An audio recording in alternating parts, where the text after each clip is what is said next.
হাসিনা, তুই আমাকে ফোন করছিস কেন? আমাদের পিছন মাইরা তুই নিজে এখন ভালো আছিস, আর এখন ফোন করে আমাদেরকে খোঁজ খবর নিস, আমাদেরকে পাম দেস? হ্যাঁ, আরে পলক বাবা, এত রাগান্বিত হও কেন? আমি খোঁজ খবর নিতে নয়, আমি তো দেশের মধ্যে ঢুকবো, তা তোমাদের পরামর্শ নিতে চাচ্ছি আর কি। তা আমি কি দেশের মধ্যে ঢুকে নির্বাচন করব? হ ম্যাডাম, হ, আসেন আসেন, দেশের মধ্যে জলদি জলদি আসেন, এসে নির্বাচন করেন।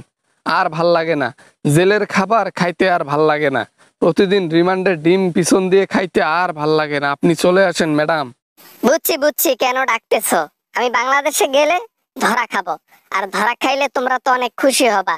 তোমাদের মনে তো এখন হিংসার আগুন জ্বলতেছে, তোমরা সবাই জেলে আর আমি বাইরে মুদির সাথে এনজয় করতেছি।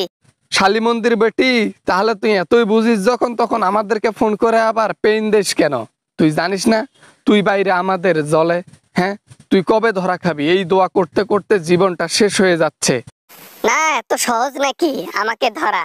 আমি ইন্ডিয়াতে আছি, দিল্লিতে আছি। এই দিল্লি থেকে আমাকে নিয়ে যাওয়া এত কঠিন ব্যাপার যে আকাশের চাঁদ ছোঁয়া আর আমাকে ধরা একই কথা। টেকনোলজির যুগে মানুষ চাঁদে গিয়ে বসবাস করতেছে, আর আপনি চাঁদ ছোঁয়ার কথা বলতেছেন? আরে চাঁদে গিয়ে যদি মানুষ বসবাস করতে পারে, তাহলে আপনার মতো হাসিনাকে শুধু ধরা না, ধরে এনে রিমান্ডে নেওয়া প্রয়োজন। যাই হোক, আমি ভালো আছি, আমি আর বাংলাদেশে যাব না। আমি ফোন করে শুধু তোমাদেরকে একটু পরীক্ষা করলাম যে তোমরা কি চাও, আমি দেশে গিয়ে ধরা খাই নাকি ইন্ডিয়াতে থাকি। তা দেখি যে তোমরা বাংলাদেশেরই কথা বললা। নিজে একলা একলা প্রাইভেট একটা উড়োজাহাজ নিয়ে জঙ্গল দিয়ে ভেগে গেছিস পরিবার সহ, আর আমাদেরকে ফেসে রেখে গেছিস। তোর একদিন আল্লাহ বিচার করবে, সেই দিন তুই বুঝতে পারবি তোর পাপের ফল কত দূর পর্যন্ত। পলক বাবা, তুমি আমাকে অভিশাপ দিও না বাবা, তোমার জন্য আমি অনেক কিছু করেছি। তুমি কি ভুলে গেছো সেই দিনগুলোর কথা?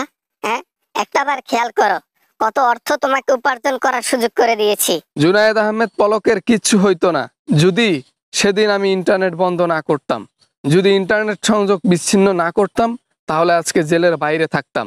জনগণ তো জানে আমি অনেক ভালো লোক। বাবা, আরে তোমার উপরটা সবাই জানে, ভিতরটা শুধু ইন্টেলিজেন্ট ব্যক্তি যারা আছে তারা জানে তুমি কোন মালের মাল। হ্যাঁ, তোমাকে চেনা বড় দায়।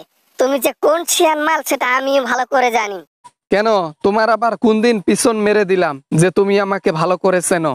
আর আমি কোন মালের মাল তুমি কেমনে জানো? হ্যাঁ, এমন ভাবে কইতেছে জানো যে 1000 বার তোমার সাথে আমি শুইছি আর তোমার পিছন মেরে দিয়েছি। শুধু কি শরীরের পিছন মারলেই কি মানুষ খারাপ হয়? আরো কত দিক থেকে পিছন মারা যায়। আর পিছন তো তুমি আমার মারো নাই, মারছো জনগণের। আর সেটা আমি হাসিনা বুঝতে পেরেছি আর তোমাকে সুযোগ দিয়েছি। জীবনের মধ্যে যদি শুধু একটা বড় ভুল থাকে, সেই বড় ভুলটা হচ্ছে আওয়ামী লীগ করা।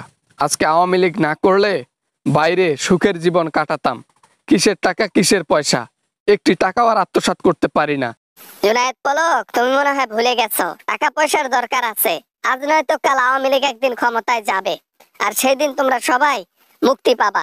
আর তখন টাকা পয়সা খুব করে এনজয় করবা, খরচ করবা। নিয়ত করছি আল্লাহ তাআলা যদি খালি একটা বার এই জেল থেকে বাড়ার সুযোগ করে দেন, জিন্দিগির মনে আর কখনো রাজনীতি করব না, রাজনীতির কোনো দল করব না, সাধারণ মানুষের মতো জীবন যাপন করব আমিও। রাজনীতি করলে টুকটাক জেল হয়, সেইটা যদি দেখে ভয়ে যদি তোমাদের পিছন ফেটে ব্যাং ব্যাঙা হয়ে যায়, তাহলে আর কেমনে দল করবা? যাক, তোমরা তোমাদের মতো থাকো, আমি আমার মতো থাকি। ভালো থাকো, বাই।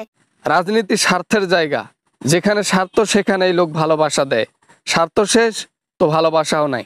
স্বার্থপরের এই রাজনীতি আর কখনো করব না। তোর পিছন মারবি, একদিন মারবে ওই মোদিয়ে।